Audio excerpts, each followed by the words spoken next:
Hello, good morning. Welcome again to one of our sessions to help everyone increase their productivity and increase your probability of closing the sales. Mas gusto natin, syempre, to close every prospect that we have, whether it's for AYA or for any projects. Now, today we're going to discuss a new way for foreigners to own properties na landed. Okay, this is what we're going to discuss today, and this is going to be very short lang.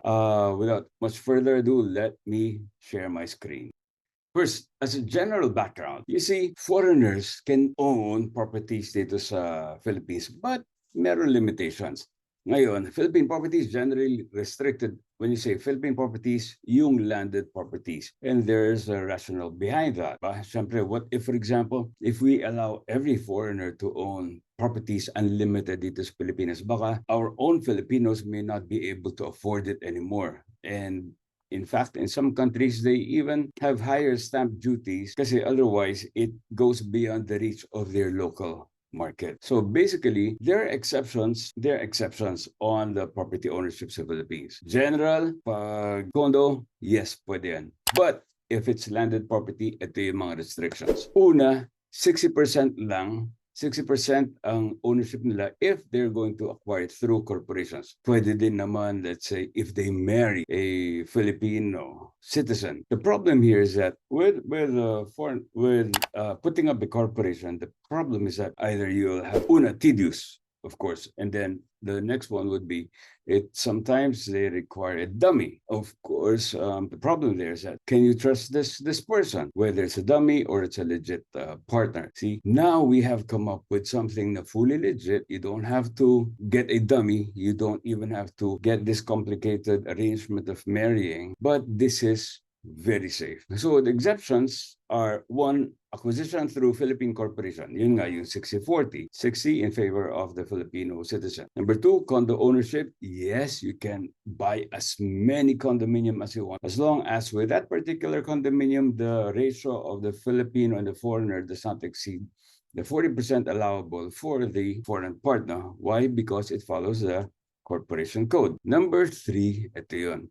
Purchase of leasehold rights. Purchase of leasehold rights. It may be short-term, it may be long-term. Foreigners can enter into a long-term lease agreement, which is called leasehold arrangements, which allows them to lease land for a period of 25 years, renewable for another 25. In other places, they even allow up to 50 years. Main provisions of the long-term lease agreement, and this one will be applying it now, in particular dito sa AYA Hills, because AYA Hills is covered by a transfer certificate of title, or TCT, which is limited to Filipinos. So this one, meron tayong TCT, tax deck, and as-built plans. So mangyayari, if you have a client who wants to buy, a foreign client who wants to own a property dito sa AYA Hills, pero foreigner, not married to a Filipina, they don't have a corporation here, or they may be based abroad, these are some remedies, legal and very safe, very safe. So the rationale here is that leasehold rights buyers has physical possession. See, iba yung ownership. Ownership is title, no? You have documents on the ownership of the property. And there's also what you call possession. Possession wherein you can enjoy all the benefits also of the property. Leasehold rights buyer has a physical possession of the stated documents. And it allows the buyer to transfer or sell the unit to a third-party buyer of the leasehold rights anytime within the lease term without prior advice to the developer. With prior advice, not necessarily consent. If they want to sell in the future, they just have to inform us, and not ask for our permission. Of course, the transfer title expenses during the VAT, including the VAT, is to be charged to the original buyer lessee. Okay, this is how it works. Yung protection, siyempre, their buyers will ask, ano naman, what is my protection? What's my protection if I am not holding the title? Okay, here it is. Number one, of course, foreigners are also restricted din naman to mortgage properties in the Philippines or avail of bank financing unless they have business here in the Philippines for at least about 2 years, or if they have a co-borrower. Although some banks now, medyo, they're quite strict with that. Now, this one here is their safety. One, while the title remains under the developer's name, the leasehold agreement will be annotated in the title. First level of protection yan. So naka-annotate yun. Will enter into a leasehold, long-term leasehold agreement with them. Number two, the title na merong annotation ng leasehold will be in their possession. So we'll give it to them. So hawak din nila yun. So we can't touch it and we cannot do anything with it. So nandun yung second level of protection. Yeah. Now, while he has that possession, they will enjoy full possession and all the benefits of the property. They can use for themselves, for their family, for their friends, or whoever they want to assign to use it, or sublease, operate as Airbnb, and make money from recurring income. So they're free to do what they want to do with that property, except for, of course, they cannot mortgage it, or total, they can't mortgage it din naman anyway.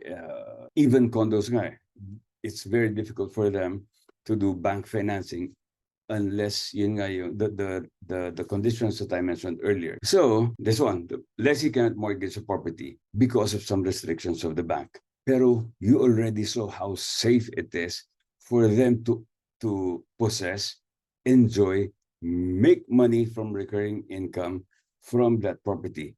And then, if, for example, there comes a point that they want to assign or transfer or sell that leasehold rights to a third party, all they have to do is to inform us, to advise the developer that they already want to assign this leasehold rights to a third party, okay, because a third party wants to buy that right. Okay.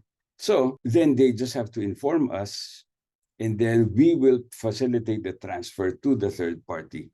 Of course, all the pertinent taxes, fees, and dues shall be for the account of that lessee, just like the amounts that is being paid if you're transferring your title. Okay, may have to exercise our right of first refusal, but just for the exercise, however, if we cannot match the price that they want, then they're free to assign it or transfer it to a third party of their choice. What do you need to do? One, of course, if your client is interested in a unit, one, they just have to select the unit, reserve the unit, and then the signing of the reservation agreement, same thing, to have the right to secure that property, and then submission of the documents, photocopy of passport, driver's license, or valid government-issued IDs. And then signing of the long-term lease agreement with the developer. Price-wise, it is going to be the same as the purchase price of the unit. So, and then we have valid notarized document as proof of ownership of the leasehold rights. And then payment of the leasehold rights based on the current price to allow the leasehold sale. And then upon the availability of the unit for turnover, we hand over to them the TCT, the tax deck, the TCT with the annotation of the leasehold right, and the tax deck and the as-built plans of the unit. Okay, so after that, they're free to enjoy the unit and to use it, enjoy it, and most especially make money from this active yielding asset. So I hope we're able to introduce to you something new, something very safe, and something very convenient for your foreign clients. So till our next video, thank you very much. Bye.